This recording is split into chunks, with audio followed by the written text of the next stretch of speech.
Terry, welcome aboard to the show. So happy to have you today. Fun day, yeah. Looking forward to it. I, th- this is kind of crazy. We can't ignore this, Terry. You decided to operate, manage, buy a zoo. Tell us that story. What the hell? Well, I grew up on a farm, and I had gone through a couple of careers, and I was turning 50, and what happens? Midlife crisis. So, 10 years too late, might I say? so I got a call from the ex-governor, and they said, "Hey, the zoo's going to close. It's losing $600,000. Would you be interested in going in with us? We're going to take it over as a nonprofit and run a zoo." Oh wow. So you saw a lot of the techniques I learned in the entrepreneurial companies that I worked with to help turn it around and raise another 15 million for an endowment that will keep it effective for years, and it's become the second largest cultural attraction. So it was really a fun give back after many years of just capitalizing, money making in my life. That First of all, wow. You're coming into this job, right? Um, what are you thinking to yourself on that first day? Like, how do you even think through what you're gonna do? Well, I figured, raising cattle and pigs can't be much different than giraffes and lions and tigers, but I learned a lot about what the importance of zoos Well, to cattle won't eat you, preservation. I guess. And, and then I started thinking, how are you going to make more money? Well, you realize that people coming into a zoo are usually 2 to 12, and they really have all of those. So you got to get more people through. So they were charging only, I think, $3.50 because it was run by the government organization. Now that, gosh, next door they're charging $25 in Omaha. Let's raise the price to $9.95, and then let's give away free tickets to anybody in the inner cities that can't afford it. Somebody comes in, we told the front desk, and you hear mom saying, "Oh, I don't know if we can afford it." Let them in free. What the heck? We immediately cash flowed it. But the other thing that we did was try to look for things to raise money that hadn't been done before. Mm. So a new exhibit would be great, but that costs 2 or 3 million bucks. So I thought, well, what do we have that's free at the zoo? Hmm. Well, all animals poop. So we decided to do an exhibit called Scoop on Poop. So kids could come in and they looked around and they saw all of the different kinds of poops of elephants and tigers and lions and all that. And doing that, they'd go home and tell their friends, and everybody started showing up. So we even got more in that age group. Oh, my lord. Then we thought we need young adults. At those days, we called them millennials. Yeah. And we brainstormed and thought, what do millennials like? Booze. So why not keep the zoo open at night and do zoo brew? So we had bands and all the animals were out and people could bring their date, but they don't have all these little kids running around Mm. to be able to do that. And all of a sudden, I think last year they sold $250,000 just in booze at night to have a really outdoor park entertainment that you could go to, and it became very successful. So we tried a lot of little crazy things that just like that didn't cost much, but built it up to get people to, so it was kind of hip. In fact, I think the gay and lesbian organization called and said, we lost our place for a Halloween night. Could we do the zoo at night? Well, you can imagine the board thinking daytime. Wait a minute, we can't do that during. No, they want to do it at night and have a party. Mm. So we had full drag shows and everything else at night, and it just went over great. And all of a sudden, Wow. we became kind of the hip new place. It wasn't just a little kiddie zoo. That's crazy. What were the crazy ideas that you tried that didn't work out? Another idea, which is pretty easy, we thought, well, how could we get more free publicity? So I Mm. contacted the local radio station and said, hey, I want to have a zoo parade. Would you host it? And they said, yeah, let's do it April 1st. Okay. So what we did Oh, was you turned it on that morning, and here was the governor leading the giraffe down Southwest Ninth, and behind him was the mayor leading a tiger. And I'd say, we'd break in between music, say, hey, tell us about the tiger. Well, the Amir tiger was in Africa, blah, blah, blah, blah, blah. And everybody's calling saying, we can't find that. We can't find it. Well, you can imagine that it was all fake because we pre-recorded it. You can't lead things down the street, but everybody was tuned in and talking about this zoo parade. But the best part was we found some extremely rare red bats. And mm. we think they came from Ohio, and we put them in a 50-gallon drum over the top. Cost all of $25 to do this. Danger red bats. And we talked about these exotic red bats, and you had to come see them. And we think they were from there. They might have come from Louisville, I guess. And it was all said Mm. and done. And then we put basically what it was, where they were actual baseball bats we painted red, and then we put two baseballs on one of them and said to the parents, hey, can you tell which is the male and which is the female? And so just crazy things like that, that people would just start talking about the zoo, and it became kind of the hip place to go and things to see. What did what did you learn from that kind of unique experience, right? It's not your regular CEO gig, you would say. What was different about that which you took away? I took away, I think, that you have life experiences, some things that are just lucky. You know, I was going to be a math major. I thought I'd be a professor at a college Mm, somewhere. And the second year I was there, I passed out of a year of calc, year of physics, and everything was going great. And I just got bored. And somebody said, we can go over here and make a living. So I got into TV and then started into cable television. And I had my first failure and realized something that was lifelong. It's better to have tried and failed than to mm, succeed at doing nothing. And what it was I was doing TV when I was working with this cable TV firm. And I noticed I didn't have a 5 o'clock shadow at 5 o'clock on TV. So I wrote to uh, Gillette and told them, hey, I love your Track 2 razor. And if you need somebody for a commercial, call me. Well, I knew in 2 weeks they'd call me and I'd be headed for New York. 2 weeks of the day, I got the letter back and it said, dear mm, Mr. Rich, we appreciate your satisfaction. Unfortunately, you wrote the wrong company. But I wrote the wrong company, so I failed, you know? So I mm, really screwed up, but I kept thinking it was fun thinking about being on national television. mm, So I took a whole different path all of a sudden, the life changes that you do. And a couple of years later, I had a call from a local, my little hometown that said, hey, we're going to have a centennial and we've never had one. And we don't know whether we're 100 years, but we need some help with publicity. And I'd kind of done a little publicity in cable television. So I said, okay, I'll help. And I wrote my very first press release, and we decided to try to adopt a celebrity. We've never had anybody famous in 100 years. Let's adopt a celebrity. mm. So I sent out 44 letters to the New York Times, LA, just anybody I could think of. You know what? I failed again. 43 of the 44 letters, no one called back. But the one person that called was a guy from something called UPI. I'd never heard of it, UPI. Found out Mm. later it was United Press International. We put it on the national wires. And within a half hour, I had a call from the Johnny Carson show who said, we like the idea. We'd love to. Johnny's from Iowa. We are thinking about doing something. You got to guarantee we're first. Hell yes, you can be first, you know. Long story short, they came out, looked around, and talked about doing a satellite uplink and going live from Cooper. They'd never done it with the Carson show, with the Oh, Tonight wow. Show. But then they figured out they couldn't get it all done, so they decided to go ahead and let us come out and be on the Tonight Show. 20 million people watched us that night, Holy cow. all because I failed on 43 of the 44 times. So that's where the real experience in this whole entrepreneurial company, the cable company, that I got to meet a Ted Turner and others who tried and failed so many times, but no one ever remembers that. They remembered the successes. Yeah. And so it's just fun to be creative and try something new to try to make it work. Yeah, this is what's important to say is that this is not a unique experience. My favorite example, right? WD-40, the oil, the lubricant. Yes. The reason it's called WD-40, I don't know if you know this, they had 39 failed formulas, right? So, coincidentally, yours is also 40 something, but, that's it. You fail and fail and fail and fail. And maybe you succeed one, two times, percentage wise, 1 or 2%, but it can make the whole difference. And that's such an important point. I appreciate it. Yeah. And I realized in business, there are project managers.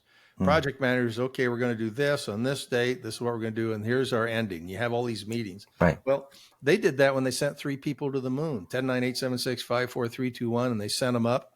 Now, if they'd have been a project manager, they probably would have said, okay, we're done. We'll talk to you in a couple of weeks after you touch base on the moon and be back.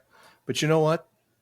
If you look at that Apollo mission, they failed over 90% of the time. They had to Yeah. keep course correcting and keep course correcting. So if you just try once and quit, you're never going to succeed in anything. So too many people have the greatest $1 million idea. And I got a couple for you at the end here if you want to invest. You just ask me, I'll tell it to you. But they fail once and they don't try it again. So Yeah. it's important to keep tweaking and get. I like to get 100 ideas at any one time, because when I learned in cable television knocking doors, I'd have to knock 100 doors to make 2 sales, and the same with ideas. You don't. Many people have an idea for a new company, and they try it and it fails, and they say, "Well, I can't do this." But Yeah. you really have to have 100 ideas so that when that first one doesn't work, you're ready with the second, the third, and ultimately it will. There's a conflict or a debate between, what's more important, what's valuable. Is it the idea or is it the execution? Where do you fall on this? Well, it's like you set me up. I wrote a book called Dare to Dream, Dare to Act. I think it's a two-step process. What you want to try to do is when you are coming up with ideas is to sit down and write down as many ideas as you can. Keep a pencil by your bed because I always wake up in the middle of the night and think, oh God, there's a great idea, but I forget it the next day. So you want to do that. And then the second step is getting the right people around you if you want the success. You want to make sure I wasn't much, I didn't know that much about legal or accounting at all. I knew a little marketing, but execution operations, So I got the right people around me when I started the company. Hmm. And so you get the experts around you, and then that's where the success comes, and you'll have more success than if you just try to do it all yourself when you don't have the expertise around you. Yeah. I'm a Techstars alumni, and when I kind of came into one of these first meetings, they said, here's the 5 things that we care about. Number one is team. So this is their investment criteria, how they decide to invest and ultimately did invest in me. Number two is team. Number three is team. And then there was a 4 and a 5, but I don't remember what it was because I got the picture. The team is important. Absolutely. And some of the best ideas come, when I became a CEO, I realized we use something called the COP method Mm, that that getting people like the receptionist in the front who have good ideas, how do you get, well, most people have suggestion box. right. But what we found is that what we tried to do is we came up with COT, consider or throw away, as something we would put on emails, which basically said, if you got a crazy idea, just put that on it. And if you don't have time to read it, you're, doing a new reorganization or whatever you're doing, just hit delete. You don't have to read it, but people need to just get creative so that front desk person used to put hey, the chair's broke. Somebody's going to fall. We're going to be sued. Uh, Put that in the suggestion box and didn't hear anything for 3 weeks. This is in down below saying, they never listen to me.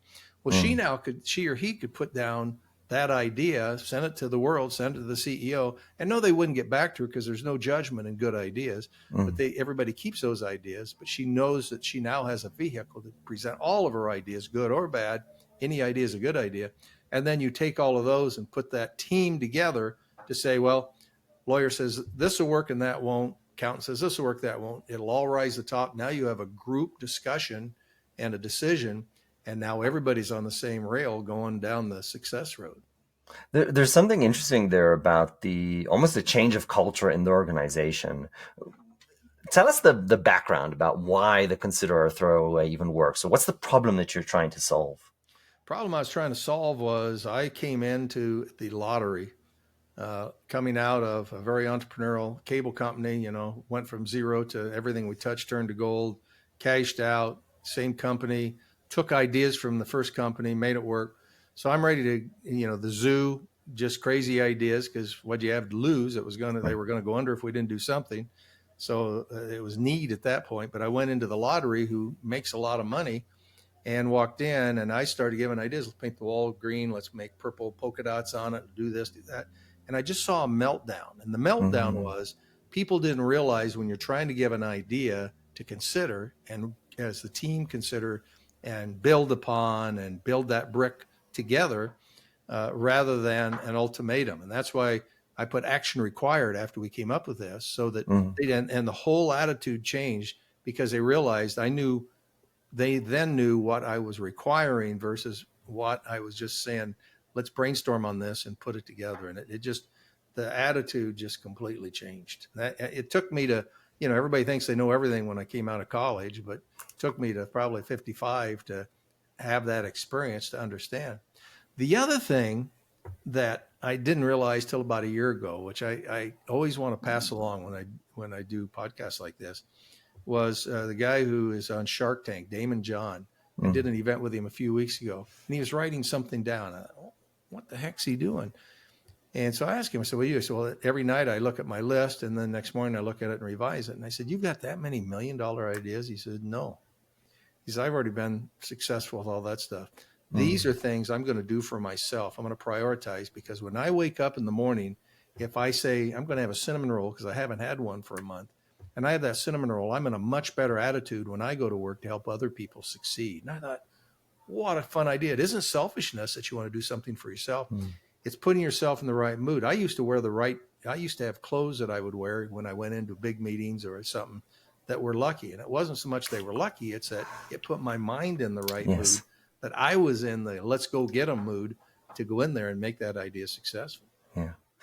I had this argument, I can't remember when it was, with my wife, and she was taking care of everybody else and not herself. And I had to kind of sit her down and say, look, in order for you to do the things that you really care about, and in order to do them well, you need to take care of yourself. Absolutely. You need to be happy. You need to feel well. You need to have a smile on your face. And you're not going to have those things if you don't make yourself, number one first, and then take care of everything else. You can't serve others when you're, sad, suffering, broken, or anything like that. So it's such an important fundamental, I think, issue that showing up well is your first step of service. Absolutely. And most of us, if we're A types, you're an A type, I'm an A type that have been commercially successful. Um, it's tough to relax. I wish I would have Yeah. learned more on how to take a break and relax. And I'm working hard on that. Maybe it's a massage, maybe it's whatever. But I think what you're saying is in waking up in the morning, if you're in a good Yeah. mood, if you do something for yourself, you're actually doing something for others because you're going to be in a good mood and be able to portray that That's and right. help others as you're doing it. You had one other in your question a little bit ago that hit me is the other key to success that I would recommend to anybody just starting out or in anything is to volunteer. Mm. And when I say Yeah. volunteer is you go into a company, if you want to be successful, if you go into a company and the boss says, hey, um, janitor's gone today and the toilet's plugged up. I need somebody to go clean that. Be the Yep. first to raise your hand.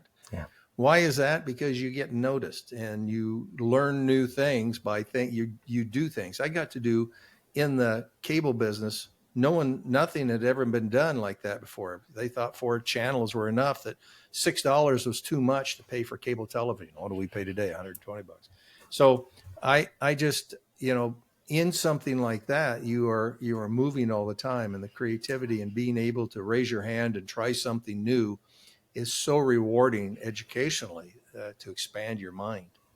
Yeah, my own experience is like my philosophy is like always say yes. Now there's a terrible dark side to that of like getting yourself burned out, and that we can talk through that. Especially if you But have your own company because you think every call is your last. yeah, this is fair. But the thing is that what I found myself getting into these situations, and always after the fact, I learned it to be so. I never knew exactly what I was getting myself into at the time, but it turned out that multiple times when you're the person who always says yes, sometimes what happens is that everybody else said no.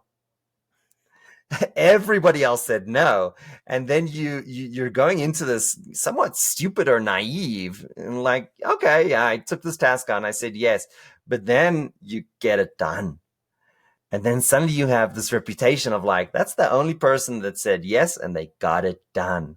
Like, what a reputation. You know, success is like cocaine. Once you've Yeah. tasted that, where you've accomplished something no one else could have done or would do, Yeah. you want to do it again and again. And that's how I think sometimes it's tougher to relax because you're always looking for it. Every time I Yeah. see, every time I go to the grocery store, I did it in 18 minutes. I wonder if I can do it in 17 tomorrow. My son, he timed like, this is not good. Like, we should not do this because it's not even safe. But it's I don't speed because of this. But it's kind of almost like a cultural thing. I pick him up from school every day. He tells me what time I arrived. And like, if it's over like a certain time, he's like, "Ah, Dad, you missed your target." He's like giving me these like performance reviews. Yeah, Um, that's you know, funny. it's kind of funny, right? It's almost this competitive culture. But talking about children, I feel like there's something that is almost, I don't know, fundamentally dangerous in one's ability to think that they're not able to do something, right? So for me, and I don't know how to do this. Maybe you have some wisdom to give me, and this is an incredibly personal and um, egoistic question because I truly am looking for help. How do you help people figure out that some of the barriers or many of the barriers that they put in place are just not real, and they can do much more than they even know? That's part of our society, I think, in that when I grew up in a smaller town, so I got to try all the different sports, and I get to try all this. Today, um, our kids go into, if you want to be a baseball player, you must pretty much commit to that by the time you're 5 and be on all Mm, the sports teams and all the way up. And in almost everything we do, you turn on TV or you find, if you like dancing, you turn on dancing and you see that J Lo's making all this money by right. dancing. And, And her dad, and running with her and singing at the same time, all those yeah, stories. I think Absolutely. drug dealers the same way. Everybody needs money, and I can't make it quick, so you go find somebody who will help you to sell drugs. I mean, it's relax. Back to the question of relaxing, or how do we relax? How do we feel comfortable that when we have a success that we've made it, and do we need to push it faster and harder Mm, the next time? I think that's kind of built into us some way, but in today's society they see all the people that are making the bazillion of dollars in tech right. and and real estate and being a TV personality or whatever, and believe that that's what I've got to do. Where many athletes, what 1%, half a percent would make it to the level that they'll be making any money. So if they've had that disappointment, how do they turn around and say try to put that somewhere else? I think you've got to have two or three irons in the skillet. I don't know if that's the right word, but you've got to have two or three things going at any one time. I was working radio when I was working cable. If cable didn't work, I knew I would could be a rock and roll DJ. Or when I had my own company, I didn't just do more. I was doing HBO free previews, producing those. I went out and bought two other companies and bought a radio station and the things that I enjoyed at the same time, knowing that if one failed, I would have something to back up. So I think having two or three hobbies or backups are important in that, and maybe is one thought. I love that. There's also, I think, something about these baby steps that kind of create this compounding interest effect, right?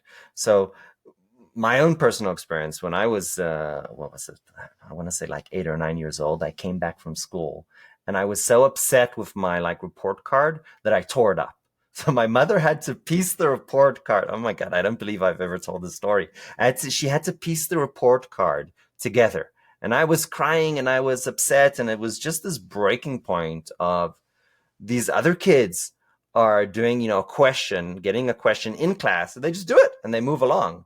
And then they get three, four more, and I can't do it. And then I'm like, why am I so different than these other kids? Why can't I be successful? Something's wrong with me. You blame yourself. I don't know. I got to the truth. I don't remember who it was. But somebody said, instead of jumping and do question number 12, start with question number 1. The teacher didn't say do it. That was out of the homework. It wasn't even expected of us. I said, do question number 1, and then do question number 2, then do question number 3. So what happened is that I just worked basically 10 times harder than anybody else. You do that day in, day out, year in, year out. What happens? Not only do you catch up with everybody else, you exceed them big time. And this concept of that, not only you can catch up, but you can exceed people, but just doing a little bit every day. And fast forward 20 years later, this manager of set comes to me and says, "Oh, Ari, you're a genius." And that made me angry. It's like, no, saying that you're a genius, that says to you that you were born with this skill. No, I worked my ass off, Mr. Sir.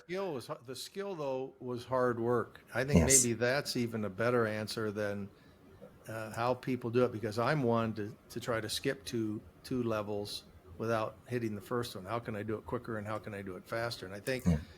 the key to all of it is you're daring to act. Yes. You saw that and you needed to find the skill that would have you succeed at it.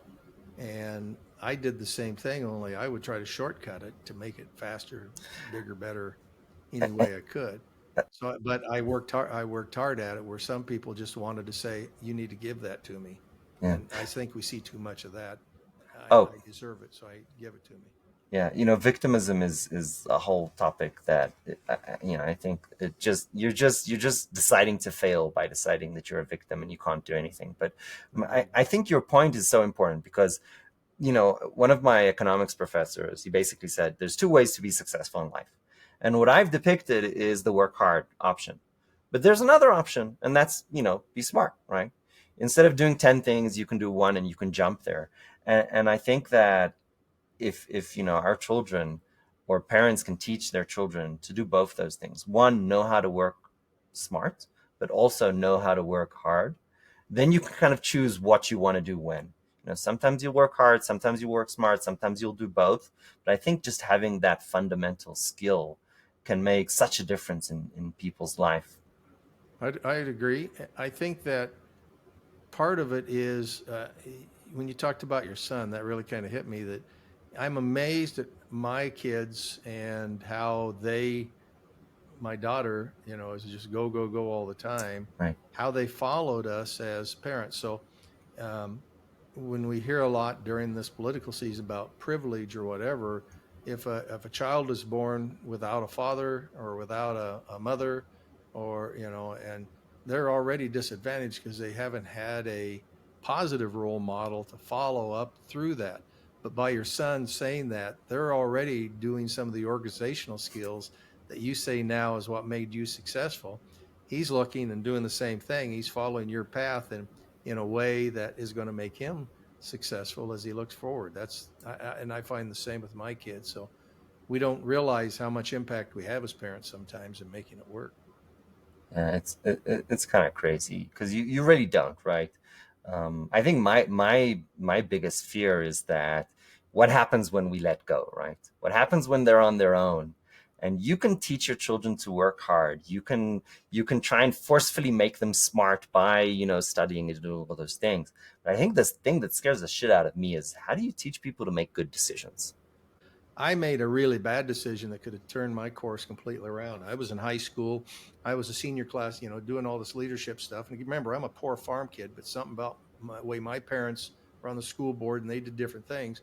They didn't have any money, but they taught me to, raise your hand and volunteer and do things. Well, we were taking the senior picture for the band picture. I'm in a black uniform as everybody else, and I see people whispering down. It comes to me and says, "Flip the bird." Mm. So in our senior picture for the band, we're all looking at the camera, flipping the bird. 2 weeks later, they came back, took pictures again. I didn't realize that everyone knew that they'd figured our joke out. Mm. So they weren't going to do it, and I'm the only one that did it. So I did it. And so all of a sudden, I'm faced with a dilemma of being kicked out of everything in high school and all Oh my wow. leadership and being completely ruining my life. And I talked to my band teacher, and he said, "Look," said, "my kids get in trouble too. Take your punishment and move on." So I Mm. think your point is your kids are going to screw up. So somehow you've got to teach them, understand it's better to have tried and failed than to succeed at doing nothing. You tried, it failed, but you've learned something, and now don't do that again, but move on. I mean, my kids have made different mistakes in their lives, and it's pretty amazing how once they've figured it out themselves and they've turned their life back around in something, how much more successful they are and how appreciative they are that you were there to be there to support in either case. I appreciate that. Um, Incredibly, time flies when you're having fun. We're at the end of the time, and we have only one scripted question in this show, Okay. and that is, and it's a hard one and it's a personal one at that. If you had to go back to, 20-something-year-old Terry, what would be your advice to him? What would be my advice? I think the biggest one is learn how to relax a little more. I wish maybe I had taken off for Europe, broke, and just learned a little more about the world and life. It would probably be the biggest one, and how to relax. Um, but I don't have any regrets on the success that I had by pushing hard, working hard. Um, but maybe it's back to don't be afraid to raise your hand and try things that others have not. That probably is as big a one as any. To look at things and to evaluate the world, and then finally, in today's society, to become more global in friendships, leadership. groups around you, so you learn everybody's different cultures and things. Because when you do have a product that you could sell, you don't want to just sell to anybody that looks like you. You want to be able to sell the world. You're going to make a lot more money. Terry, thank you so much. What an absolute pleasure. This is fun. Yep.